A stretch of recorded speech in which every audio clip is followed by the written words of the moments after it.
Menjadi seseorang yang bisa melakukan slam dunk adalah hal yang sangat mengesankan. Apalagi kalau di Indonesia. Bahkan hal ini bisa saja suatu hari dijadikan sebuah olahraga sendiri, karena sudah muncul profesional dunker yang khusus untuk menampilkan slam dunk, seperti Jordan Kilgannon dan komunitasnya.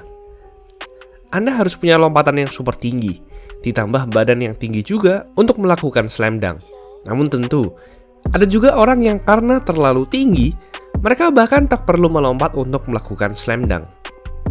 Sebagai perbandingan saja, pemain tertinggi di NBA dalam sejarah yaitu Manute Bol dan George Muresan dengan tinggi 231 cm saja harus melompat untuk melakukan dunk. Akan kami bahas dalam episode kali ini, berjudul 5 pemain yang bisa ngedunk tanpa lompat. Sebelum lanjut, jangan lupa like dan subscribe ya. Simak ulasan berikut ini. Yo guys, buat kalian yang mau cari-cari jersey basket, langsung aja cek sosmed @easysportswear. Tersedia di Shopee, Instagram, dan Tokopedia. Kuy, buruan diserbu. Mamadou Ndiaye. Beliau adalah pemain asal negara Senegal yang terakhir bermain untuk tim Liga Meksiko bernama Corre Caminos. Sejak SMA, Mamadou terbilang sebagai pemain yang hebat. Dia diberi predikat sebagai rekrutan bintang 3 oleh Scouts dan bintang 4 oleh Rivals.com. Lalu ketika bermain di kampus University of California, ia langsung menjadi pemain tertinggi di NCAA di musim pertamanya. Dia pun sempat mencatatkan 12,1 points per game, 7,2 rebounds per game, dan 2,4 blocks per game di musim ketiganya, serta memecahkan rekor blok kampusnya dengan 218 blok total dalam karir. Namun satu hal yang agak sedikit aneh adalah ia tidak bisa mencatatkan lebih dari 10 rebound setiap game selama bermain di kampus, meskipun ia punya tubuh yang sangat tinggi. Beliau sempat mengikuti NBA Draft 2016, namun karena tidak ada tim yang mau mendraftnya, ia bermain di Liga NBA G League dan berpindah-pindah tim. Mamadou bertinggi 226 cm dengan wingspan 246 cm. Wow! Dia bahkan bisa melakukan dunk tanpa lompat. Padahal tingginya lebih rendah daripada Manute Bol dan George Muresan yang masih harus melompat saat slam dunk. Tacko Fall. Ya, mungkin dari semua pemain yang ada di list ini, Tacko Fall adalah satu-satunya yang kamu tahu. Tacko Fall juga sama, lahir dan bertumbuh di negara Senegal. Dia ditemukan oleh kakak dari Mamadou Ndiaye. Ya, kakak dari pemain list sebelumnya, ketika Tacko sedang bermain basket di lapangan outdoor jalanan. Pada saat usia 15 tahun, tinggi Tacko sudah mencapai 221 cm. Dia pun dimasukkan ke akademi basket dari kakak Mamadou dan diterbangkan ke Amerika Serikat di usia 16 tahun.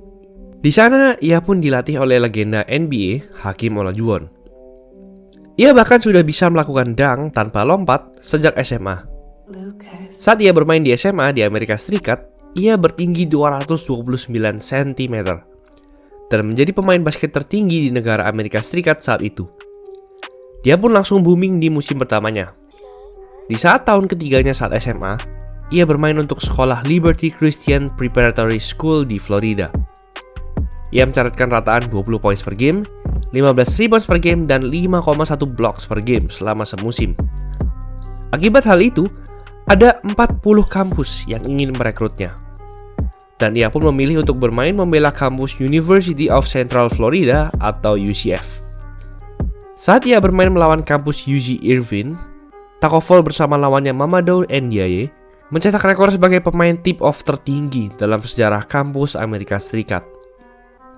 Namun Tacko Fall baru hebat di musim keduanya di kampus, ketika ia menjadi ACC Defensive Player of the Year, dan di musim keempatnya di kampus, ia masuk ke Third Team All-ACC.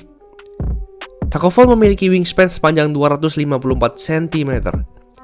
Bila ia mengangkat tangannya lurus ke atas, total tinggi badannya adalah 310 cm. Wow!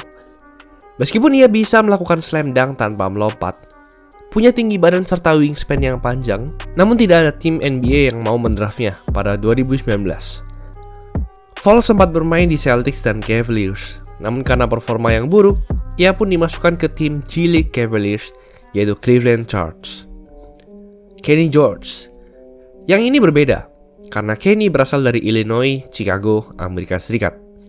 Kenny George adalah pemain yang memegang rekor sebagai pemain tertinggi dalam sejarah basket kampus Amerika Serikat dengan 231 cm. Sebenarnya, ayah Kenny tidak pernah menduga ia akan bermain basket. Namun karena di tahun keduanya saat SMA, tinggi Kenny sudah mencapai 210 cm dan ia punya stabilitas tubuh yang sangat baik, akhirnya ayahnya membiarkan anaknya berkarir di dunia basket. Ia sempat mencatatkan 9 blok setiap game saat di SMA. Namun sayang, ia sudah diterpa banyak cedera saat memasuki kampus.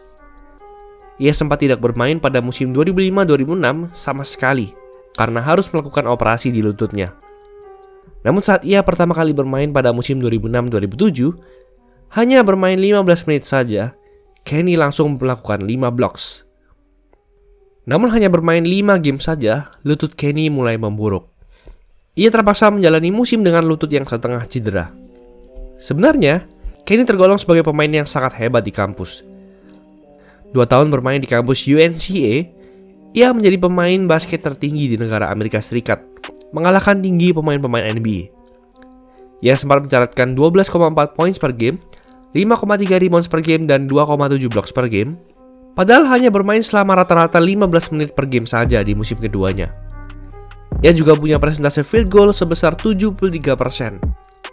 Ia bahkan mendapatkan penghargaan Big South Defensive Player of the Year. Namun sayang, setelah musim keduanya di kampus, tak lama kemudian, ia harus mengamputasi sebagian dari lutut kanannya akibat sebuah infeksi. Dan akibat hal ini, Kenny terpaksa memutus karirnya di dunia basket. Sun Mingming. Pemain ini sudah sempat kami bahas sebagai pemain basket tertinggi dalam sejarah dunia, dengan tinggi 236 cm. Sun Mingming berasal dari negara China. Ia tidak pernah suka bermain basket saat kecil, karena basket adalah olahraga yang melelahkan. Namun Sun Mingming sudah menjadi orang yang sangat tinggi. Saat usianya 15 tahun, Sun bertinggi 213 cm. Hal ini tentu membuat banyak pelatih meliriknya untuk membuatnya bermain basket. Awalnya, ia kesusahan bermain basket karena ia sangat mudah lelah. Namun karena ia mulai banyak menang dan menjadi bintang di timnya, ia mulai mencintai basket. Talentanya pun dilirik oleh agen asal Amerika Serikat, dan akhirnya Sun dibawa terbang untuk mengejar karir di NBA. Namun sayang, tidak ada tim yang mau mendraftnya saat itu karena kurangnya kecepatan dan kelincahan dari Sun.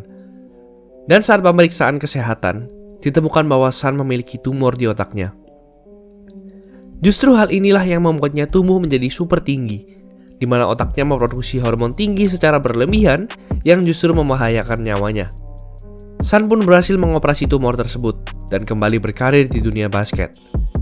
Namun karena performanya buruk, akhirnya ia memutuskan untuk pensiun. Meskipun ia tidak berhasil mewujudkan mimpinya bermain di NBA, setidaknya ia sekarang hidup dalam kesehatan yang jauh lebih baik. Paul Sturgis. Paul Sturgis mungkin bukan pemain tertinggi dalam sejarah dunia, di mana ia masih lebih pendek dari Sun Mingming dengan tinggi badan 232 cm dan berat badan 147 kg. Sejak 2017, ia menjadi manusia tertinggi di negara Inggris. Di antara semua pemain di list ini, pemain ini terbilang yang paling atletis. Dia sempat viral karena video ini.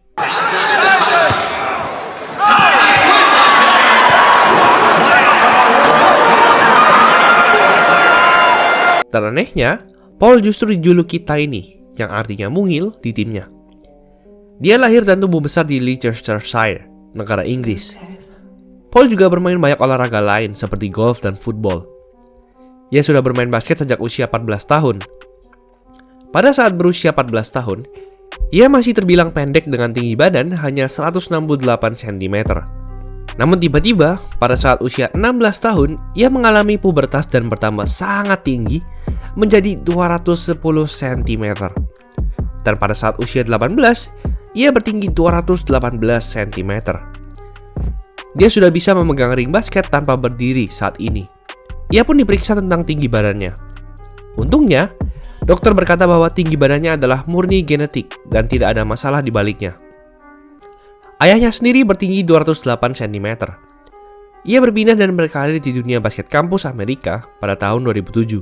Lalu pada 2011, ia bermain untuk tim Harlem Globetrotters saat itu, tim basket untuk hiburan. Tentu ia menjadi pemain basket tertinggi dalam sejarah timnya. Ia juga setim dengan rekannya Jonte Tutol Hall, bertinggi 157 cm, yang saat itu menjadi pemain terpendek di timnya. Namun karena timnya adalah tim untuk hiburan dan tidak pernah serius, ia pun akhirnya mencoba untuk bermain basket serius. Tapi karena ia tidak cukup hebat, ia pun akhirnya hanya bisa masuk ke NBA D-League ke tim Springfield Armor. Namun ia di-trade ke tim Texas Legends dan akhirnya kembali bermain ke negara asalnya di Inggris. Itulah ulasan mengenai episode kali ini. Jangan lupa like, komen, dan subscribe agar channel ini bisa berkembang dan menghasilkan video menarik lainnya. Thanks for watching, I'll see you in the next video.